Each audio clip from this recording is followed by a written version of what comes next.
حضرت خواجہ معین الدین چشتی رحمتُ اللہ تعالی علیہ۔ خواجہ صاحب رحمتُ اللہ علیہ نے بڑی بھرپور زندگی گزاری۔ آپ کی کچھ تعلیمات عرض کرنا چاہ رہا ہوں۔ خواجہ صاحب رحمتُ اللہ علیہ نے بڑے سخت ریاضتیں کی، مجاہدے کیے، دن بھر تبلیغ دین کا فریضہ سر انجام دیتے۔ خواجہ صاحب رحمتُ اللہ تعالی علیہ کے خلفاء فرماتے ہیں کہ خواجہ صاحب روزانہ اتنا لنگر پکواتے تھے، اتنا وسیع لنگر ہوتا تھا کہ جتنے مرضی لوگ شام تک آتے تھے لیکن وہ ختم نہیں ہوا کرتا تھا۔ لیکن اپنا حال یہ تھا کہ رات کی پکی ہوئی ایک روٹی لیتے تھے، اس کو پانی میں بھگو لیتے تھے، کچھ گھنٹے جب وہ بھگوئی رہتی تھی، نرم ہو جاتی تھی، پھر اس کو تناول فرمایا کرتے تھے۔ اور فرماتے ہیں کہ جو کام کرتے ہم نے خواجہ صاحب کو سب سے کم دیکھا ہے وہ ہے کھانا کھاتے اور سوتے۔ یہ دو کام کرتے ہم نے انہیں بڑا کم دیکھا، اور زیادہ تر ان کا وقت عبادت میں، ریاضت میں، تلاوت میں گزرا کرتا تھا۔ 50 سال کا عرصہ انہوں نے اس طرح گزارا ہے کہ عشاء کے بعد تھوڑی دیر کے لیے، چند گھنٹوں کے لیے گھر تشریف لے جاتے تھے، پھر واپس لوٹتے تھے اور فجر تک مسجد میں عبادت کیا کرتے تھے۔ کئی دفعہ حضرت خواجہ اجمیر علیہ رحمہ پر وہ وقت بھی گزرا ہے کہ ایک ایک دن میں 2 قرآن پاک ختم فرمایا کرتے ہیں۔ ایک دن میں 2 قرآن پاک، ایک قرآن پاک صبح میں ختم ہوا، ایک قرآن پاک رات میں ختم کر دیا۔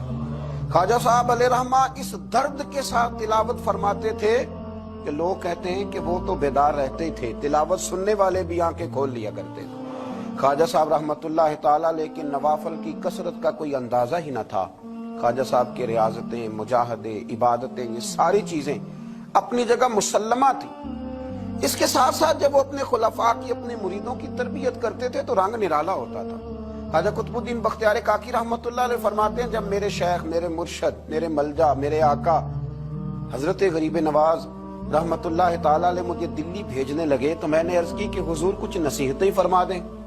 تو کہتے خواجہ صاحب نے مجھے 4 نصیحتیں فرمائی، 4 باتوں کا درس ارشاد فرمایا۔ سب سے پہلے خواجہ صاحب نے فرمایا یاد رکھنا، درویشی اس طرح کرنا کہ بادشاہی معلوم ہو، فقر اس طرح کا ہو کہ تم بادشاہ معلوم ہو۔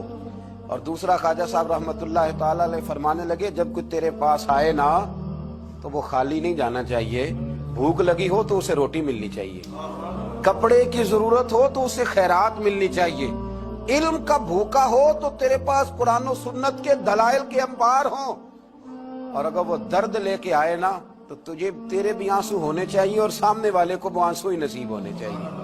ہر ایک کو ہر شے دے کے بھیجنا، کوئی کمزوری نہ رہ جائے۔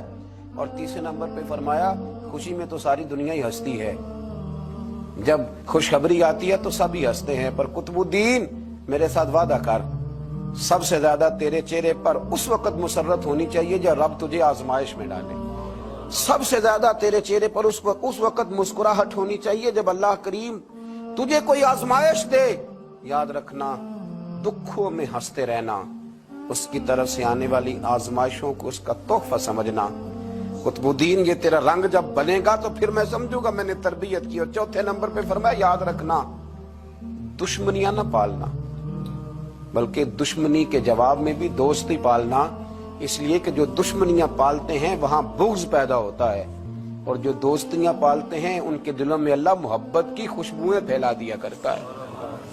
یہ انداز تربیت حضرت خواجہ اجمیر علیہ رحمہ کا، یہ انداز، اور فرماتے ہیں ہر آنے والے کے ساتھ ان کا انوکھا رویہ۔ خواجہ حمید الدین ناگوری رحمتُ اللہ علیہ فرماتے ہیں کہ میرا یہ حال تھا کہ میں بڑا خوبصورت تھا خواجہ صاحب کے پاس آنے سے پہلے، بہت سارے لوگ مجھ سے محبت کرتے تھے، تو جب میرے اندر کچھ تھوڑے سے حسن تھا، کچھ خوبصورتی تھی تو میں اس سے آگاہ بھی تھا، میں سمجھتا تھا۔ کہتے ہیں جب حضرت خواجہ کی خدمت میں آیا میں نے کہا حضور مرید کر لیں، تو کہتے ہیں کیا انداز تربیت تھا۔ فرمانے لگے جہاں پہلے ہی اتنے لوگ بستے ہوں وہاں معین الدین کیسے بسیرا کرے گا، اتنے لوگوں کی موجودگی میں کیسے آؤں گا میاں، پہلے اتنے بسائے ہوئے ہیں، سب کو نکال۔